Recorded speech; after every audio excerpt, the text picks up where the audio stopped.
Introduction. A couple of months ago, Alcatel launched the OneTouch Hero 2, the second rendition of a 6-screened, stylus-equipped smartphone line, which was originally introduced in last year's September. Made for those looking for a more budget-friendly phablet, the Hero 2 follows the steps of its predecessor and brings along a few improvements to keep it relevant. The CPU under the hood is now an octa-core MediaTek MT6592, clocked at 2 GHz. The main camera has received an optical image stabilization upgrade, while the selfie cam has been bumped up to a 5MP resolution. Looking at the OneTouch Hero 2 from the front, one can hardly find any difference between it and its predecessor aside from the very slightly thicker bezels and a mirrored frontal cam placement. The design language is more or less the same. The edges are rounded off, the silver-colored earpiece grille above the screen is neighbored by the camera and proximity sensor, while 3 navigational capacitive buttons sit just below the screen. When we spin the device around, however, we can find some differences.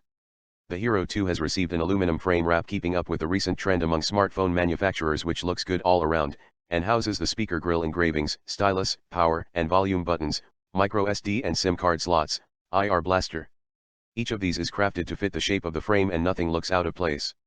The back of the device, however, we found to be slightly disappointing, a matte plastic, which attracts fingerprints more than we would like it to, and generally feels cheap in the hands. Display. Aside from its gargantuan 6 size, the display of the OneTouch Hero 2 doesn't offer anything crazy by today's standards. It glows with a 1080x1920 resolution, which provides a 367 ppi density. Things look crisp and viewing text-rich media is a pleasurable experience. The color temperature is fairly close to the reference values at 7100K, suggesting the display has a slight bluish tint. Its contrast ratio may be high, but colors still appear a bit dull and washed out. Our tests revealed that the display's gamma drops well below the reference 2.2 level in the mid-range grayscale fields, which is the main culprit for that. To top it off, our unit has a very faint yellowish spot at the bottom of the display, which we found a bit annoying. Interface and functionality. A custom user interface is something one can expect on every device nowadays. With the Android jungle being overpopulated with so many beasts, every manufacturer tries to create a custom experience to set themselves apart from the rest.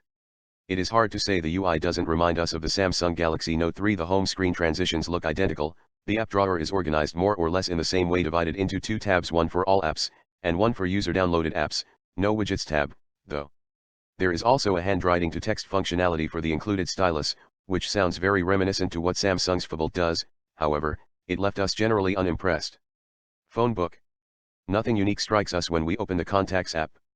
All names are arranged in alphabetical order and have a medium-sized picture attached to them. Searching through the contacts can only be done via typing out the desired name in the search bar, or by some good old-fashioned scrolling through. Organizer. The calendar is a standard ordeal, offering a monthly, weekly, and agenda view. Everything is clearly visible and usage comes natural. We also like that the calendar and clock apps have dynamic icons, which always show the relevant time and date. The clock icon even shows seconds. Processor and memory. The MediaTek MT6592 chip, paired with 2 GB of RAM, in the OneTouch Hero 2 is a powerhouse. On paper, an octa-core monster clocked at 2 GHz should make for an uninterrupted experience most of the time, but for whatever reason, using the phone for common tasks, such as checking emails, websites, the Play Store, and others, is often accompanied by stutters, which do not make the phone unusable, but still detract from the experience. Internet and connectivity. We were impressed with the phone's Wi-Fi antenna, as it was able to detect the faintest signal and turn it into a usable connection. We were able to connect to a router, situated on the 3rd floor of a building, while standing on the street, outside the structure. In terms of connectivity, the phone is well equipped with Bluetooth 4.0, NFC, 802.11a/b/g/n Wi-Fi radio, and an LTE Cat4 capable, 150/15-bit/s, cellular 1. Camera. Alcatel has, again, packed an impressive 13.1 megapixel sensor, paired with an LED flash, in the OneTouch Hero 2, as it did with its predecessor, and has improved upon it, by adding OIS and expanding the camera app. Battery life. Despite giving the OneTouch Hero 2 a slightly bulkier body, Alcatel actually equipped it with a smaller battery, a 3100 mAh, to be exact. According to the manufacturer, this should grant us talk time of up to 15.5 hours, 2G, 10 hours, 3G, or 4.5 hours, 4G, standby time of up to 380 hours, 2G, or 500 hours, 3G, or music playback for up to 60 hours. Conclusion.